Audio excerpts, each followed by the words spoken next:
বাংলার আকাশে দুর্যোগের ঘন ঘটা কলকাতা সহ বাংলার এই জেলাগুলিতে টানা 4 দিন কালবৈশাখীর সঙ্গে প্রবল ঝড় বৃষ্টির সতর্কতা জারি করল আলিপুর আবহাওয়া দফতর।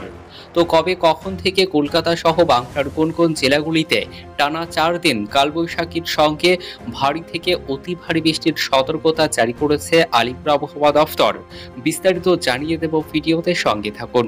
আর আবহাওয়ার প্রতিনিয়ত আপডেট পেতে আমাদের ইউটিউব চ্যানেলটি সাবস্ক্রাইব করুন। সোমবারের পর মঙ্গলবারেও স্বস্তির বৃষ্টি পেয়েছে কলকাতা। কালবৈশাখী না হলেও দমকা ঝোড়ো হাওয়ায় রেহাই মিলেছে তাপপ্রবাহের কষ্ট থেকে। আজ 8ই মে বুধবারেও আবহাওয়া আরামই দেবে।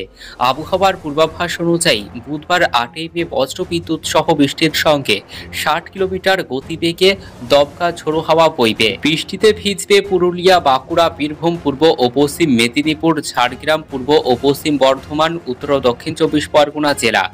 হাওয়া অফিস জানিয়েছে ভারী বৃষ্টি হবে পূর্ব ও পশ্চিম মেদিনীপুর, ঝাড়গ্রাম এবং দক্ষিণ 24 পরগনা জেলাতে। দক্ষিণবঙ্গের বাঁকুড়া জেলা এবং উত্তরবঙ্গের মালদহ, দিনাজপুর জেলাতে বজ্রবিদ্যুৎ সহ বৃষ্টির সঙ্গে 50 কিলোমিটার গতিবেগে দমকা ঝোড়ো হাওয়া বইবে। আগামীকাল বৃহস্পতিবার 9ই মে দক্ষিণবঙ্গের প্রায় সব জেলাতেই বজ্রবিদ্যুৎ সহ বৃষ্টির সঙ্গে 30 থেকে 40 কিলোমিটার বেগে দমকা ঝোড়ো হাওয়া বইবে। চতুর্থ দিন শুক্রবার 10ই মে বৃষ্টি বাড়বে।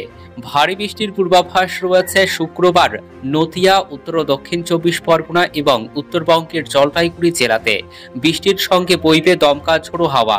60 কিলোমিটার গতিবেগে বীরভূম, মুর্শিদাবাদ, নদিয়া এবং উত্তর ও দক্ষিণ 24 পরগনা জেলাতে হাওয়া বইবে। উত্তরবঙ্গও ভিজবে মালদহ, উত্তর ও দক্ষিণ দিনাজপুর এবং জলপাইগুড়ি জেলা।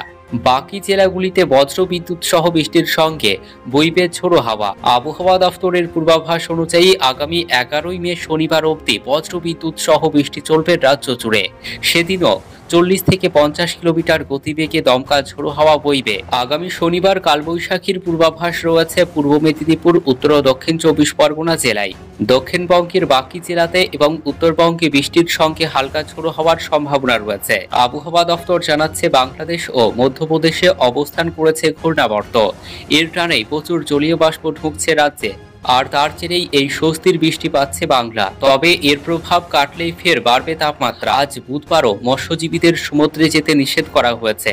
সমুদ্র উত্তাল থাকবে। সমুদ্রের ভিতরে 55 কিলোমিটার পর্যন্ত দমকা ঝোড়ো হওয়ার সম্ভাবনা রয়েছে। সমুদ্র উপকূলে জলোচ্ছ্বাস হবে।